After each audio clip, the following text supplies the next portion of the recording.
Il est tout juste 19h heure d'Alger, vous regardez Al24 News. Merci de nous rejoindre pour cette nouvelle édition de ce jeudi 1er janvier 2026. Tout de suite les titres.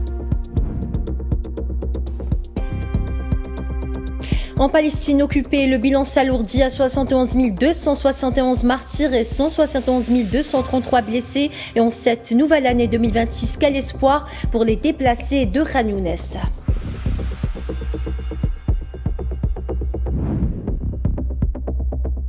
Nouvel an 2026, le président algérien Abdelmadjid Tebboune a félicité mercredi soir le peuple algérien, affirmant que l'année à venir sera une source de fierté et de rayonnement pour tous les Algériens.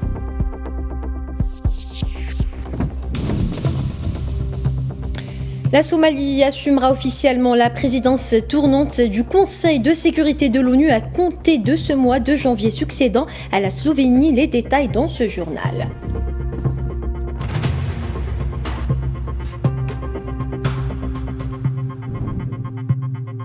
Bonsoir à tous. Si vous venez de nous rejoindre, en Palestine occupée, l'agression génocidaire sioniste contre la bande de Gaza a fait 71 271 martyrs et 171 233 blessés, en majorité des femmes et des enfants, depuis le 7 octobre 2023.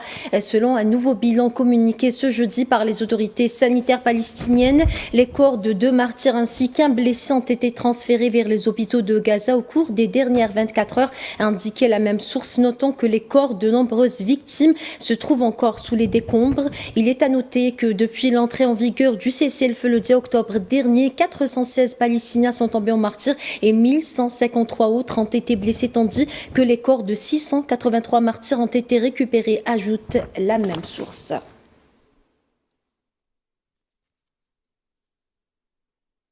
Et les Palestiniens déplacés vivant à Khan Younes dans la bande de Gaza ont exprimé leur espoir de paix, de sécurité et d'une chance de retourner chez eux. Yaqoub Al-Qarqabana a décrit l'année 2025 comme l'année la plus difficile que sa famille ait vécue et a déclaré qu'il ne souhaitait que la paix et la fin de la guerre.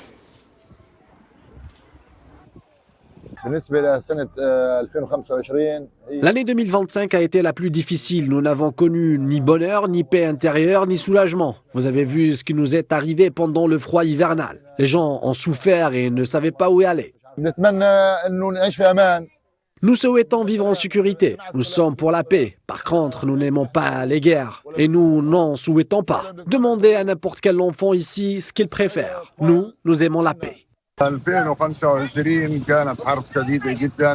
L'année 2025 a été marquée par une guerre d'une extrême violence, marquée par de nombreux massacres. L'occupation a fait des milliers de martyrs et détruit des dizaines de milliers de maisons. Nous espérons qu'en 2026, la guerre prendra fin. Elle ne s'est arrêtée que d'un côté. Des marchandises sont entrées à Gaza, mais nous souffrons toujours. Malgré l'arrêt des hostilités, nous manquons cruellement de médicaments. Certes, des marchandises sont arrivées, mais les prix restent exorbitants. Et malgré l'ombre de la guerre, des déplacements de population et des pertes, les Palestiniens de la bande de Gaza s'accrochent à l'espoir de retrouver la sécurité, de se relever et de pouvoir reconstruire leur vie pour la nouvelle année.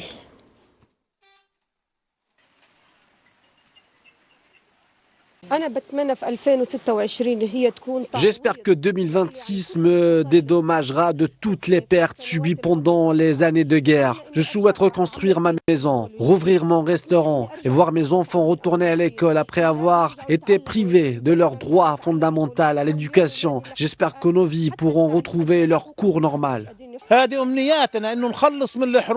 Notre souhait est d'être libérés des guerres et des souffrances et de rentrer chez nous au lieu de vivre sous ces tentes. L'hiver est très rude pour tout le monde. Avec le début de la nouvelle année, nous envisageons le lancement immédiat de la deuxième phase du cessez-le-feu, ouvrant la voie au redressement, au retrait des forces d'occupation israéliennes et à l'ouverture des points de passage pour permettre l'entrée de tout type d'aide, notamment des abris et de maisons mobiles, afin que nous puissions offrir un logement sûr et digne aux familles déplacées. Et l'antisétionniste s'apprête à interdire à 37 organisations humanitaires internationales d'opérer dans la bande de Gaza en Cisjordanie à compter du 1er janvier 2026. Commentaire Naïla Hamouda. Leur présence n'a jamais été aussi cruciale. Pourtant, leurs activités dans la bande de Gaza et en Cisjordanie occupée sont aujourd'hui menacées. 37 ONG risquent une interdiction de la part de l'entité sioniste si celle-ci refuse de communiquer les noms de leurs employés palestiniens. Cette condition est vivement critiquée par les ONG qui craignent que leurs salariés deviennent des cibles et est dénoncée comme arbitraire par l'ONU. La suspension par Israël de nombreuses agences humanitaires à Gaza est scandaleuse. Il s'agit du dernier épisode d'une série de restrictions illégales à l'accès humanitaire. Parmi les organisations concernées par cette restriction figurent Médecins sans frontières, le Conseil norvégien pour les réfugiés, CARE, World Vision et Oxfam. Ces dernières ont prévenu. Cette nouvelle instruction illégale va aggraver une situation déjà chaotique. En bloquant l'accès humanitaire, il a engendré des conditions proches de la famine à Gaza. Il est donc essentiel de préciser que la situation actuelle n'a rien de nouveau. Elle s'inscrit dans la continuité de la campagne orchestrée par Israël pour mettre en péril la survie de la population gazaoui. Ainsi, depuis mars, nous sommes comme de nombreuses autres organisations. Nous n'avons pu acheminer aucun matériel. Cela a évidemment considérablement limité notre capacité à intensifier nos opérations. Et comme à son habitude, l'entité sioniste accuse ces ONG d'entretenir des liens avec le Hamas, une stratégie qui permet de justifier ces restrictions tout en détournant l'attention de la crise humanitaire. Cette restriction illégale fait partie d'un schéma inquiétant de bafouement du droit international humanitaire et d'accroissement des obstacles aux opérations de secours. La horde sauvage sioniste a pour objectif d'aggraver encore la situation déjà précaire des habitants de Gaza, où l'aide humanitaire devient presque le seul service public encore disponible qui de plus ne parvient plus à répondre aux besoins urgents de la population, au moment où le cessez-le-feu entré en vigueur en octobre dernier est régulièrement violé. Et des centaines de milliers de Gazaouis vivent encore dans des tentes endommagées par la pluie, le vent ou les vagues ou dans des bâtiments gravement fragilisés, a alerté ce jeudi le Bureau des affaires humanitaires de l'ONU, soulignant que depuis début décembre, 18 bâtiments résidentiels se sont complètement effondrés, entraînant des pertes humaines et matérielles importantes, tandis que plus de 110 autres bâtiments ont subi des dommages partiels dangereux. Selon le groupe sectoriel de l'ONU chargé des abris, plus d'1 million de personnes nécessite encore une assistance d'urgence.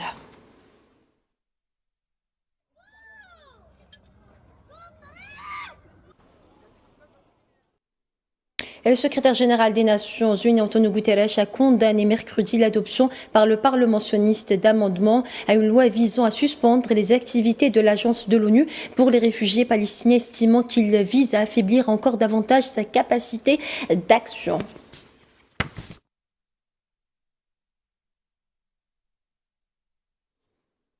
Un jeune Palestinien est tombé en martyr ce jeudi sous les balles des forces d'occupation sionistes dans le village d'El Louben, à Sharqiya, au sud de Naplouse, en Cisjordanie occupée. Selon l'agence de presse palestinienne Wafa, un autre jeune Palestinien a subi des blessures décrites comme stables et a été transféré à l'hôpital gouvernemental de Salfit pour y être soigné, ont souligné des sources locales citées par Wafa.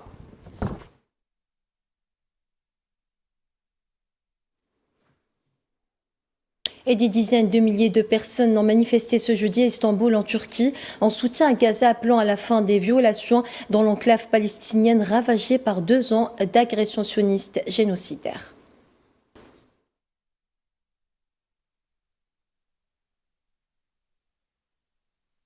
Yaşam alanlarının sistematik biçimde yok edilmesi. Aujourd'hui, nous sommes réunis ici à nouveau, en ce premier matin de l'an, pour déclarer que ce qui se passe à Gaza et en Palestine n'est pas seulement un drame humanitaire, mais aussi un point de rupture qui montre que les fondements de l'ordre mondial sont ébranlés et que toutes les institutions internationales prétendent défendre des valeurs morales ont fait faillite. Les destructions systématiques des espaces de vie, l'instrumentalisation de la faim et de la peur, tout cela rappelle une période très sombre de l'histoire de l'humanité. Oui, le sionisme se manifeste aujourd'hui sous la forme du nazisme israélien. Et l'humanité doit s'opposer à cette idéologie nazi-israélienne. Bugün burada yine Les destructions systématiques des espaces de vie, l'instrumentalisation de la faim et de la peur, tout cela rappelle une période très sombre de l'histoire de l'humanité. Oui, le sionisme se manifeste aujourd'hui sous la forme du nazisme israélien. Et l'humanité doit s'opposer à cette idéologie nazi-israélienne. 128 journalistes ont été tués dans le monde en 2025, dans plus de la moitié au Moyen-Orient, selon un décompte publié ce jeudi par la Fédération internationale des journalistes. L'organisation s'inquiète tout particulièrement de la situation en Palestine, où elle recense 56 professionnels des médias tombés en martyrs au cours de l'année 2025. On fait le point avec Kenza Djemhi. Plus de la moitié de ces journalistes tués l'ont été au Moyen-Orient. La Fédération internationale des journalistes parle même d'une alerte rouge mondiale et dénonce l'impunité dont bénéficient les auteurs de ces crimes. Ce chiffre est alarmant, d'autant que la situation est particulièrement dramatique. En Palestine occupée, où 56 journalistes ont perdu la vie en une seule année. On se rappellera toujours de l'assassinat de Shirin Abu Akleh, dont les coupables n'ont toujours pas été acquittés. Pour la Fédération internationale des journalistes, ce bilan est sans précédent. Ce n'est plus un chiffre, c'est une alerte rouge mondiale, alerte Anthony Bélanger, son secrétaire général. Jamais autant de professionnels des médias n'ont été tués en si peu de temps, sur un territoire aussi restreint. D'autres journalistes ont également été tués cette année au Yémen, au Soudan, au Pérou ou encore en Inde. La FJ dénonce surtout l'impunité qui entoure ces crimes. Sans justice, prévient l'organisation, les assassinats de journalistes continueront de prospérer. 533 journalistes sont actuellement emprisonnés à travers le monde. Informer n'a jamais été aussi dangereux qu'il ne l'est aujourd'hui. Et jamais le métier de journaliste n'a été aussi dangereux. Désormais, informer devient un délit. Et tuer un journaliste, pourtant protégé par les convictions internationales, devient chose aisée. La question posée, tuer un journaliste pour étouffer l'information, empêchera-t-il celle-ci de circuler ? Le bureau des médias du gouvernement dans la bande de Gaza a publié mercredi un rapport sur les victimes, les dégâts aux infrastructures et les pertes économiques dans l'enclave palestinienne à la fin de 2025, révélant une destruction généralisée dans de multiples secteurs, la situation humanitaire continuant de se détériorer. La Somalie assumera officiellement la présidence tournante du Conseil de sécurité de l'ONU à compter de ce mois de janvier, succédant à la Slovénie. Le représentant permanent de la Somalie auprès de l'ONU tiendra une conférence de presse vendredi afin d'informer les journalistes accrédités du programme de travail du Conseil après son approbation par ce dernier lors de sa séance le jour même.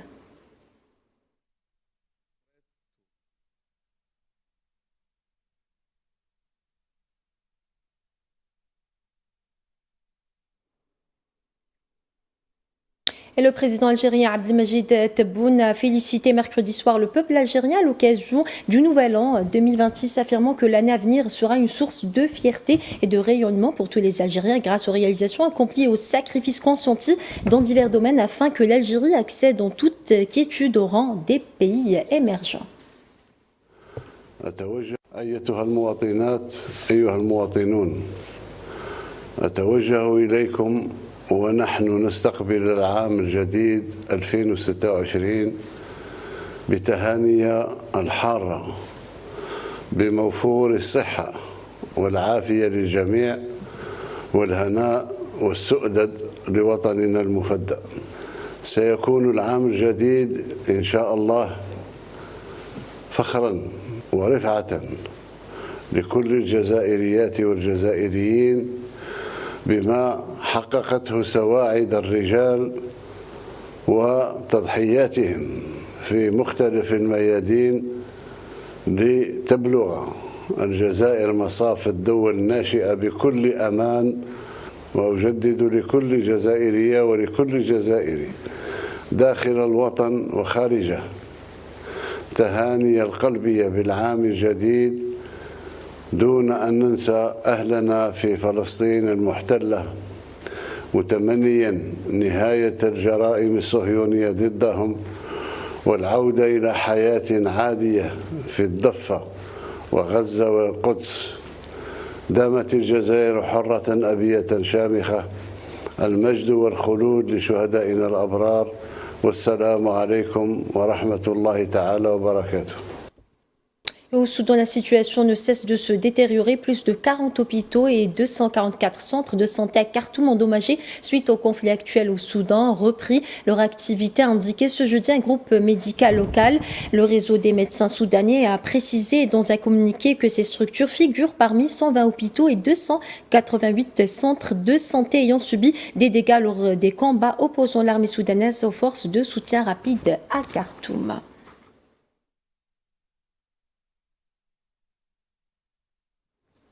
Toujours au Soudan, près de 20 000 Soudanais ont franchi depuis la prise d'El-Fasher fin octobre 2025 par les forces de soutien rapide la frontière tchadienne pour fuir l'escalade de violence qui ravage la région du Darfour dans l'ouest soudanais, a indiqué le Haut Commissariat des Nations Unies pour les réfugiés. Selon le HCR, plus de 7 500 familles ont été enregistrées le long de la frontière orientale du Tchad.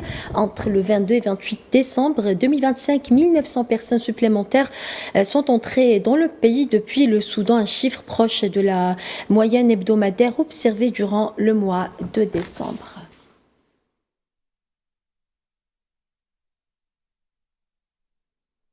En Centrafrique, les résultats des premières élections générales combinant scrutin présidentiel, législatif, régional et municipal en République centrafricaine doivent être proclamés le 5 janvier, indiqué ce jeudi. La mission de maintien de la paix de l'ONU dans le pays, selon la MINUSCA, le vote du 28 décembre s'est déroulé globalement comme prévu, malgré un contexte sécuritaire et logistique particulièrement contraignant.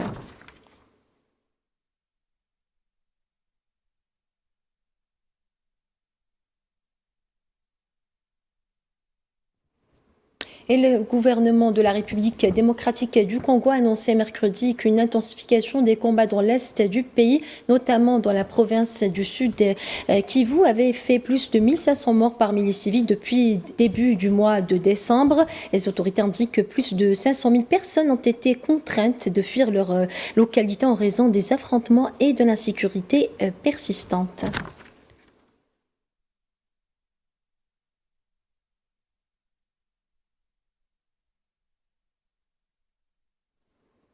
Le Parti du Travail en République du Congo a désigné l'actuel président Denis Sassou Nguesso comme son candidat pour la prochaine élection présidentielle, en rapporté des médias locaux. Il est à noter que l'actuel mandat du président Sassou Nguesso expire en mars 2026. Le scrutin présidentiel est fixé au 22 mars 2026.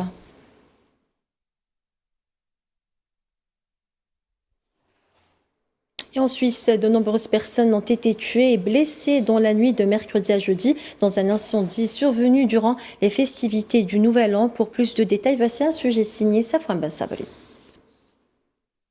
Un drame humain historique. En Suisse, Crans-Montana s'est réveillé dans le choc après un violent incendie qui a ravagé un bar de la ville ainsi que le bâtiment où il se trouve. Le Constellation, célèbre bar de la ville de Crans-Montana, accueillait hier soir les festivités de la soirée du réveillon.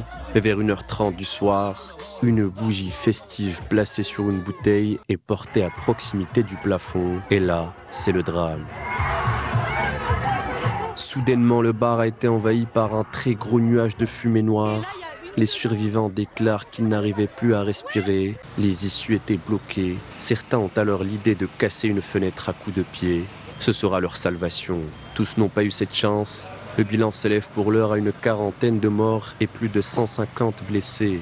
Le président de la Confédération suisse s'est déplacé en urgence sur les lieux. Je suis venu ici au nom du Conseil fédéral, au nom de notre pays, la Suisse, par respect pour les familles.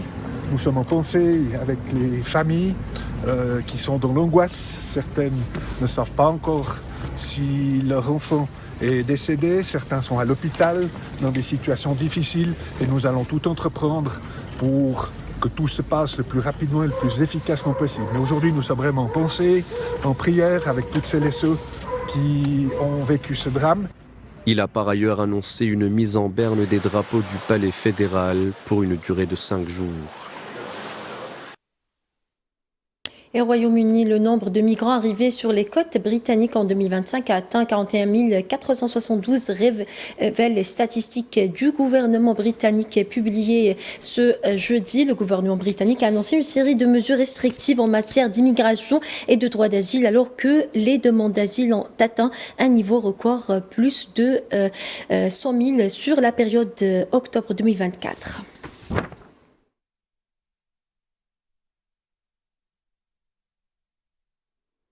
En Russie, le ministère de la Défense a diffusé mercredi lors d'un point de presse des images vidéo montrant ce qu'il a présenté comme un drone abattu afin de démontrer que l'Ukraine avait tenté cette semaine d'attaquer une résidence présidentielle et de contester les démentis de Kiev concernant cette attaque. Suite à la riposte contre l'attaque terroriste du régime de Kiev, il n'y a eu ni victimes ni dégâts sur le territoire russe. La résidence du président russe n'a subi aucun dommage. La tentative d'infiltration de nos lignes de défense et de surcharge de notre système de défense aérien a échoué. L'équipage a opéré comme prévu et toutes les cibles ont été détruites. L'objectif des drones était une installation protégée dans le district de Valdai, dans la région de Novgorod. Aux États-Unis, des milliers de fêtards à New York ont accueilli le nouvel an 2026 avec des feux d'artifice et le traditionnel descente de la boule de Times Square jeudi 1er janvier.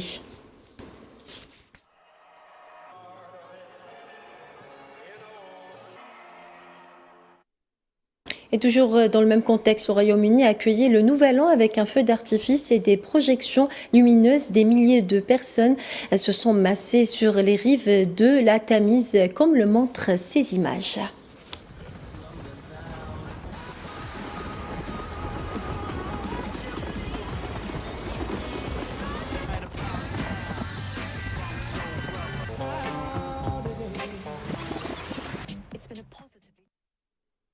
Direction l'Italie à présent, où des Italiens ont plongé dans les eaux glacées du Tibre à Rome pour accueillir la nouvelle année en effectuant un saut traditionnel depuis le pont Cavour, une coutume qui remonte à 1946.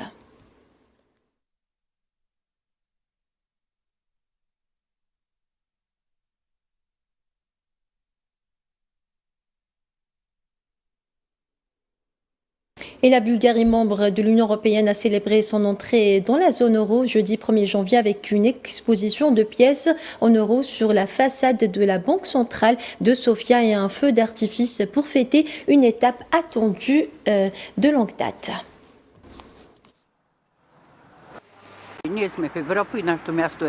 Nous sommes en Europe et c'est là que nous avons notre place. Notre histoire a été particulièrement difficile car nous avons parfois été tiraillés dans certaines directions. Tant qu'il y a de la vie, il y a de l'espoir. Nous avons construit le socialisme-communisme, mais je ne considère pas que ce soit une réussite. Notre place est dans la zone euro. La Bulgarie a une longue histoire. Nous sommes dans la zone euro depuis 2007. Il est donc inévitable que nous adoptions l'euro comme monnaie, mais un référendum aurait dû être organisé. Personne ne nous a consultés. Je ne suis pas optimiste pour des raisons très objectives. Compte tenu de la situation en Europe, le moment est sans doute le plus inopportun. Voilà ce qui m'inquiète. Je ne pense pas que quiconque ait quoi que ce soit contre l'euro en tant que monnaie, mais plutôt contre le calendrier. Et finalement, je ne crois pas que supprimer le leu bulgare en l'espace d'un seul mois soit la meilleure solution. Et la police nationale espagnole a annoncé l'arrestation de 3 jeunes Marocains à Madrid alors qu'ils tentaient de fuir au Maroc. Ils sont soupçonnés d'être impliqués dans une tentative de meurtre survenue quelques jours auparavant à Genk en Belgique liée à un trafic de drogue. Après avoir été informés par les autorités belges de leur possible entrée sur le territoire espagnol, la police a mis en place un dispositif de surveillance compte tenu de la gravité des faits et de la possibilité qu'ils soient en possession d'armes à feu.